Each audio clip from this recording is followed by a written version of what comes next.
start this last block making week. I'm excited.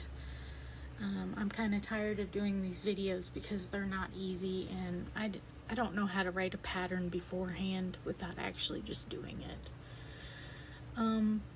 So this week, these two blocks are the blue blocks, or the colored blocks if you're making it a different color.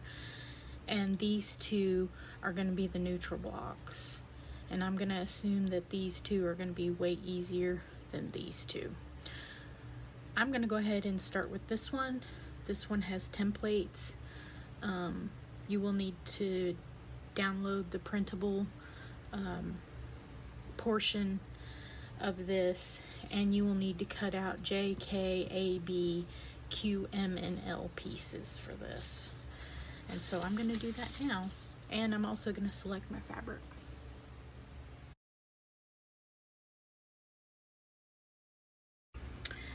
Okay, for piece M, because I wanted to do every other piece a different color, piece M had to be split down the middle with both of my fabrics. So I just took two pieces of fabric, sewed them together, and then made an alignment. Even if it's not perfect, it's not perfect.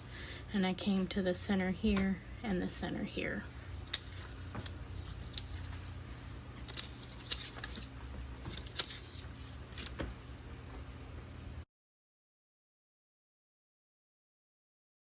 So the first step I'm going to do is I'm going to join all of these pieces together. And then secondly, I'm going to join all of these pieces together.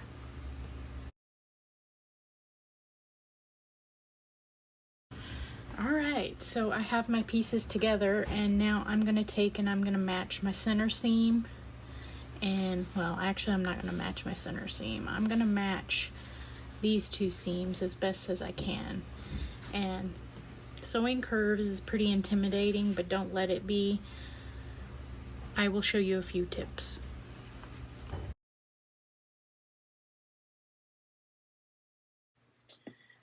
Okay, so I have not done anything with the center seam on this, but I have matched my other two seams here and here, and I nested them. And then I've also matched up my raw edges, and I've pinned. Notice you're pinning way back here. You're going to be sewing up here, and this is the part that matters. This part does not matter. Same way with on this side. And notice I've even got a pin way back here. That's just to keep my very raw edge straight, and it's still not straight. When I feed this into the machine, it's real important that I focus only on where the needle is. I'm going to leave my seam guide on, but if you're looking at your fabric out here, it's useless because you're trying to steer fabric into there before it's there. So what you want to do is you want to pivot on your needle. That's where you pivot when you lift your lower and raise your feed dogs and move your fabric. So let's put it in there.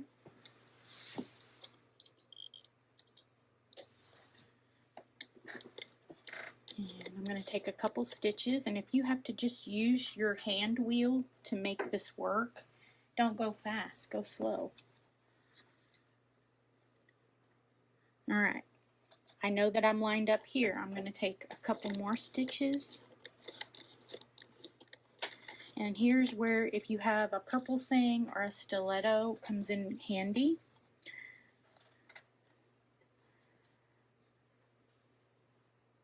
Alright,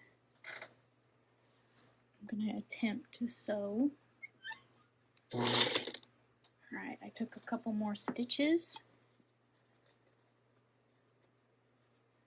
It looks like I'm good until the next pin.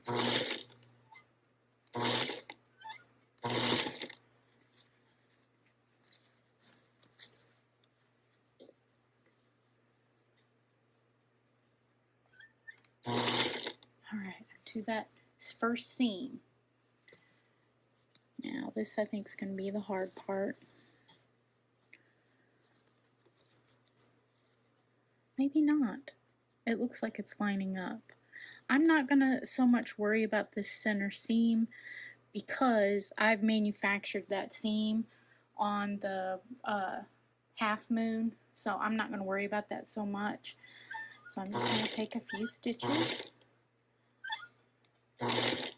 and I'm probably gonna need to pivot right when I get to that seam. So I'm gonna leave my needle down, raise my pressure foot. See if I can't get that to line up for a few more stitches. Okay, one more stitch. Notice these two fabrics are not lined up, but I'm stitching back here. This is okay. Now I'm going to try and fudge this and get it to line up for the next couple stitches.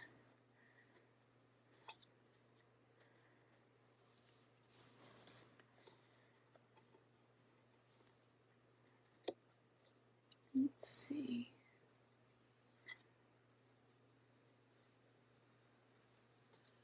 And it's not cooperating. Let me raise my dogs.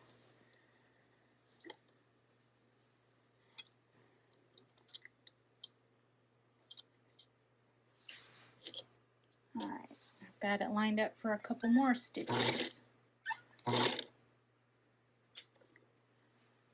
And I want to continue to do that until what I can feed in there I know is going to feed in there correctly.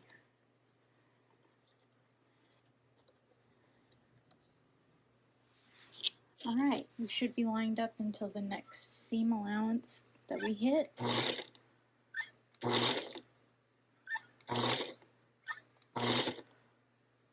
Okay, I'm going to come right to that pin. I'm going to take out the pin.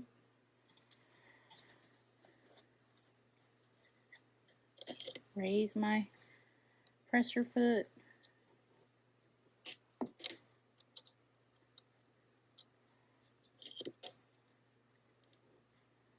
And take a couple more stitches.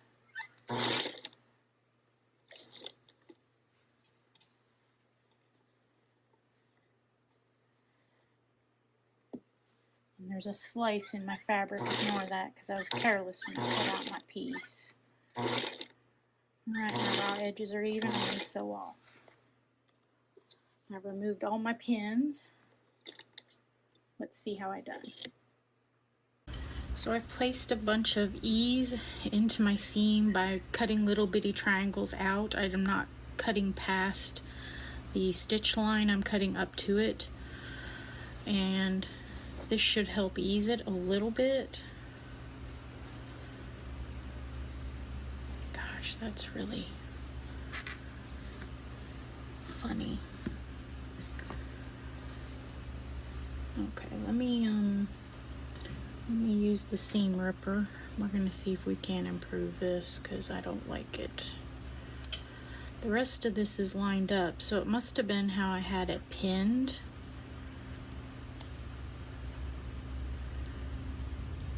I'm just gonna remove a little bit of stitching in the center. And normally when I sew the drunkard's path, I start in the center, so I line up my dead centers by folding my fabrics, finding the center, and aligning the center, which has always worked for me, and I failed to do it this time, so.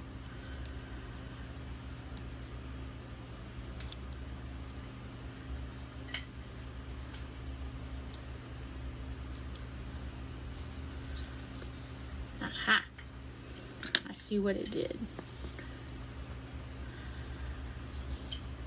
So I'm going to go ahead and re-sew this up to my seam line, and then I'm going to flip my seam line over and sew it, and that should fix it.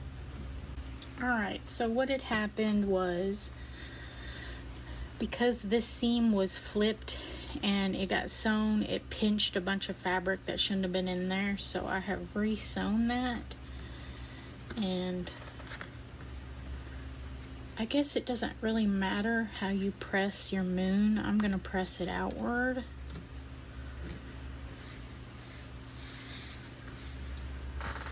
And hopefully it'll be 6.5 inches square. I'm gonna go take it to the iron.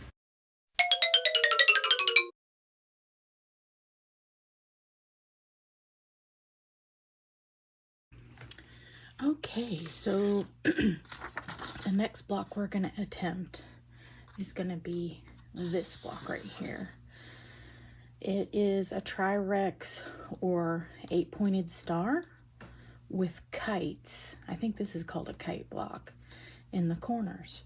So I'm gonna get my fabrics prepped and ready for this. Okay, so the templates that you will need to be using, you will need to cut out I, H, and J if you don't have the Tri-Rex ruler. Sorry, I said J, that's G. I, H, and G. And it looks like G is the same on here. It's just turned a different way, and that's interesting. Huh. So for the 4 corner blocks, you'll need to, all of us will definitely need to cut out N, I, and G. So I'm going to do that now. We're going to start with the 4 corners. Okay, so now I need to determine what impact I want to make with my fabrics. And I think block C and the triangle and a square blocks here, here, and here, I think I want all of that to be the dark print with this being the lighter print. And then, so I would go with this. And then for my blocks that we're doing now, my kite blocks, N, I want cut out of this. And I and G, I want cut out of the lighter background. Yeah, I think that's right. And also, if you are paying attention, the last week's block, make sure you're not repeating any fabrics in this block because it will be up next to the one we did last week. I find after looking at mine that the blocks I made last week were really lighter colored, and so I really want to go with a darker impact on this. So I am going to go ahead and cut 4 of these here. And note, I'm going to lay these with the grain or against the grain. Sorry, with the grain or against the grain like this, so that this keeps my edge as a biased edge. And same for this. I will be laying these out. That's weird. Like this. And that's how I'll be cutting them to keep that on the bias. It may help to know that when you're cutting out your pieces, if you cut a 2.5 inch strip, these will fit on there perfectly, whether it's this one or these. So cut your strips and then cut your pieces. Okay, so now I've got my pieces cut out, and I've cut out 4 pieces of each. I'm gonna lay my templates aside.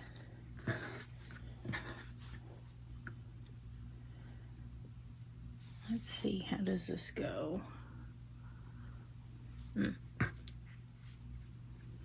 Like so. So these are pieces I,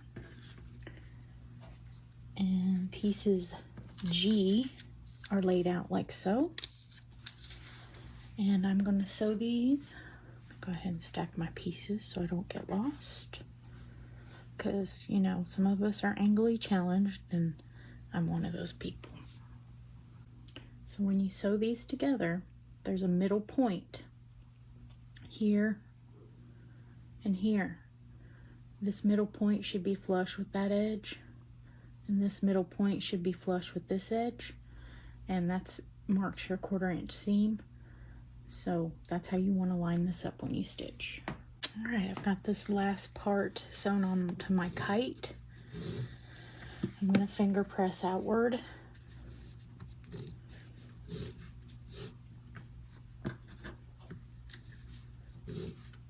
And I'm I'm going to measure this. This should measure at 2.5 inches square.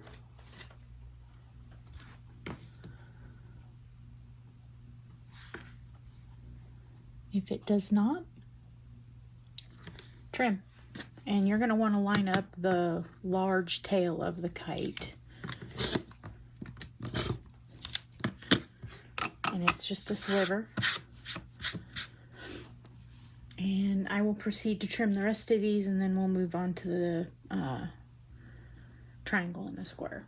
Okay, for our triangle and a square block, you will take your background pieces that you used in your kite. So I and G pieces, here and here. You're going to make that your H piece in this part of the block. So again, you can cut a strip of 2.5 inches and lay this out and cut it. And again, do the same. You are going to retain pieces I and G that you just used in the last block. And you will cut these out of your darker print or whatever print you select to make your 8-pointed star. It's up to you. All right, I have all my fabrics facing up. Piece H goes in the middle, piece G goes to the left, and piece I goes to the right. And I'm gonna sew all of my G and H pieces together. And again, when you line these up, there's a middle peak here and a middle peak here. You are gonna line up those peaks. All right, I have my block sewn. I'm gonna press to the dark side. And then I will verify that these measures 2.5 by 2.5. If they don't, I will trim up as necessary. Okay, your BOM requirements for this, you will need to cut a 2.5 inch square for the center. And then you will need 4 of your triangle and a square units and 4 of your kite units. And they are going to lay out as follows.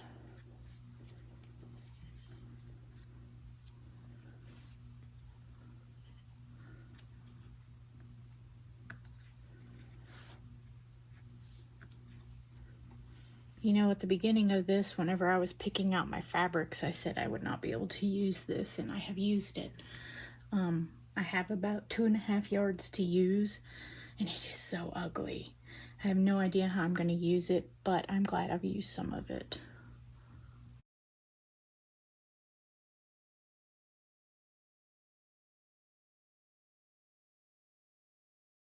Okay, so for the larger section of the pinwheel, I have cut 2 squares, which is piece F. I have cut 2 squares at 4 inches, and I will be just basically cutting those down the center. And then I have 2 different fabrics for piece E, 2 each. And yes, we will just basically be cutting these down the center and then sewing. So let's just get this show started. Make sure.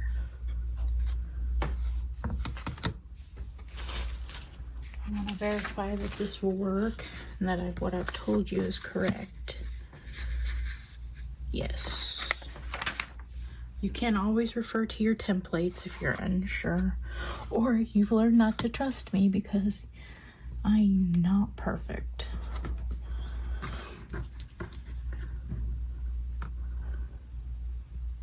My light, it's really hard for me to see how to cut this. Okay. I think this is right.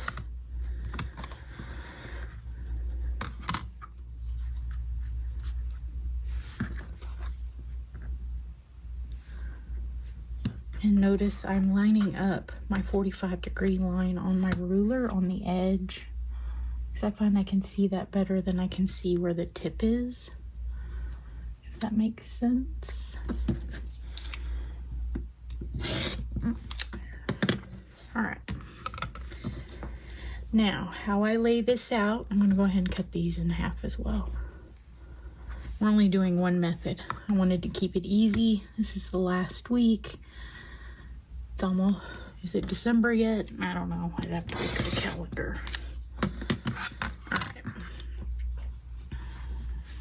Let's lay this out. So I think I want my darker piece, E, to be in the center. So I will sew my pieces like this. And they will all be the same. So I'm just going to lay them out like so. Oops. Yeah. Made sure I turned that one the right way. Sometimes prints are hard to tell what is the right side and the wrong side. Do y'all have that problem? Okay. Especially on solids. So basically, this pinwheel block is a QST block. You could make these two prints the same. You could just make this print one color. And because I've segmented this into equal pieces for E, I wanted to make it a double pinwheel. So that's how we're going to do it. So let me sew this together and get a block made. All right, got my block sewn together, and now I'm going to square it up to 3.5 inches. And so this block didn't waste hardly any fabric. So you'll need to find half of 3.5, which is 1 3/4, and that's where everything is going to meet. And you're going to line up your diagonal line and that 1 3/4 square mark right there, and you'll trim.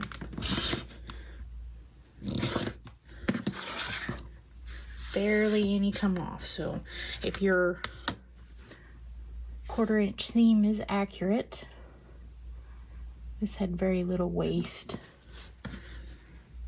Did I line that up right? Yeah. Let me trim the dog here though.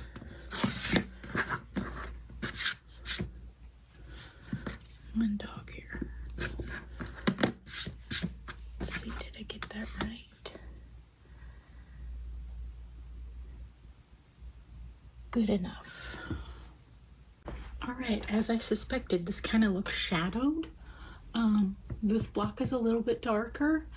This still shows up on the white. I like how this turned out. I'm going to go ahead and sew my 4 patch. Press this however you wish. I'm going to spin my center seam. Pressing, if you want to press open, that's fine.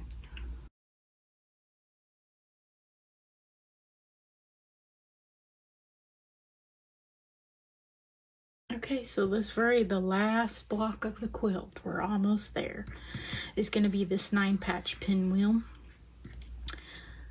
I think I'm going to have some fun with this one. My C&D pieces will probably be a very white neutral, and then my P's and O's, I'm going to play with that. Okay, my thinking is this is going to be my background, and then one segment of the pinwheel 4-patch is going to be this, and one segment of the pinwheel 4-patch is going to be that. Okay, for this block, for your background pieces, you're going to need 8 of those.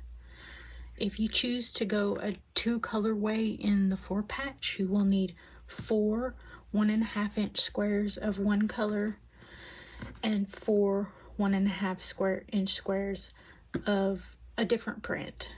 I chose a light pink and a small floral. We'll see how this goes. First step, you're going to go ahead and make your 4-patch. After you sew your 4-patch, you're going to want to make sure that it measures 2.5 by 2.5, and this does.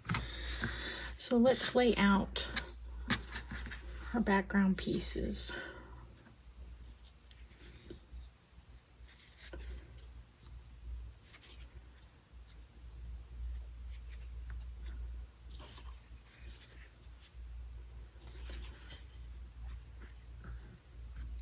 All right, so the key to this is matching up your angles. So on this one, I'm going to do a covered corners or a snowball. And you will draw a line from corner to corner and then sew just on that side of the line. I, however, am going to use my folded corners ruler.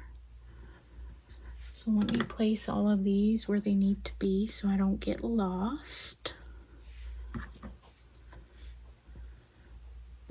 Okay.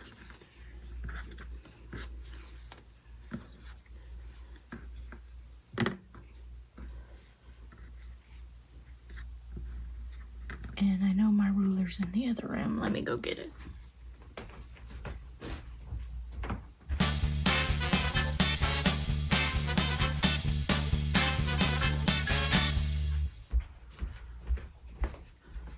I have wore out this ruler. You can't even read it in spots.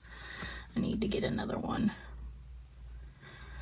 Okay, if you're using the folded corners ruler, you are going to line up all of your raw edge lines on both pieces of fabric and then trim. And I will do that for each one of these and sew it with a scant 1/4 of an inch. Okay, and if I've done my sewing correctly, when I press this outward, it's going to make a perfect square. Again, when I am using biased edges like these, I always pre-starch my fabric because it's not going to stretch. If you find that your sewing machine is stretching your fabric as you sew, you may need to make an adjustment of the pressure of your pressure foot. Okay, my 9 patch is ready to sew together. This was actually a cute little fast block. I may make more of these.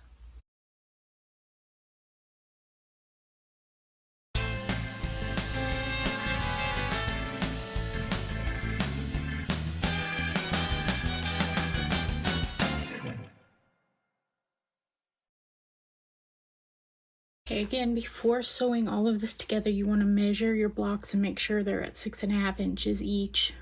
I know the pattern calls for the sunray block to be over here and the star block to be here. And I've also flip-flopped these, but I have my other blocks set up on my design wall, and I think actually this is best because if I were to put this here, there's the gray and white 9 patch we did last week right here, and it kind of interferes with that. This is kind of similar to the rest of the quilt. This one kind of stands out. I didn't want that one to be here. I kind of wanted it to be next to the great big corner of the blues. I think that if I left it here, it may distract. However you lay this out, it's your quilt. You're going to lay it out. You're going to know how to do this. And after I get this sewn, I will show you a picture of the top unsewn together so you can see what it looks like.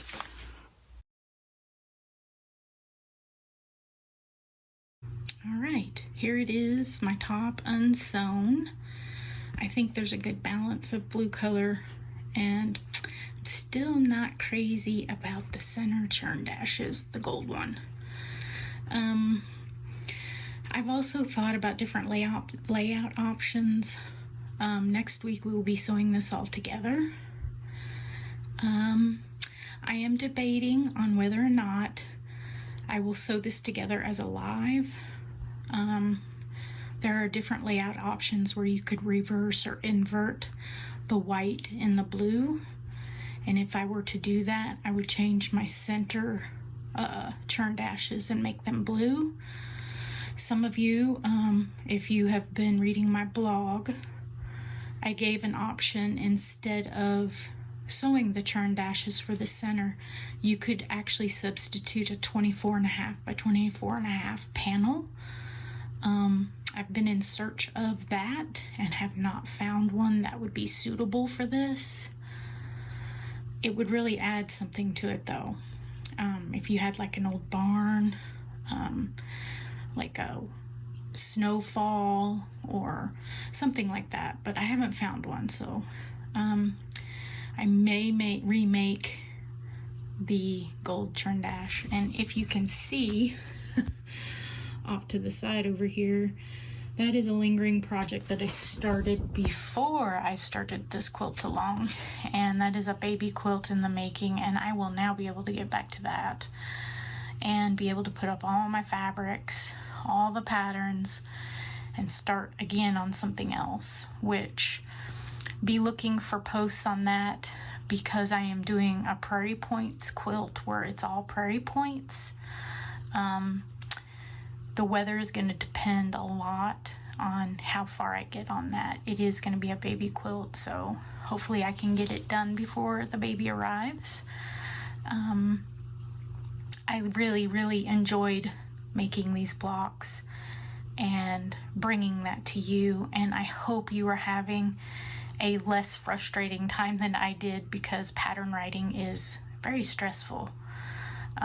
Especially if you're sewing it as you go because you don't know what you're doing. I will plan another one of these sew-alongs in the future, and if you would, let me know in the comment section if you would be interested in another sew-along like this, where it'd be like a sampler quilt. I really like this. Maybe even a mystery quilt if you trust me enough. The other one I will handle completely differently than this one. Maybe get some software to where I can write patterns and you can download the PDF. So, how are you coming along on yours? If I go live, when I sew this all together, it will be a question and answers. So if you guys are stuck on a block, you can ask me via the comments or via live, and I will try and talk you through it and help you through it, and maybe even make another block just to figure it out. Yeah, this is one more week and it'll be done, and wow, I'm so glad. Thanks for watching.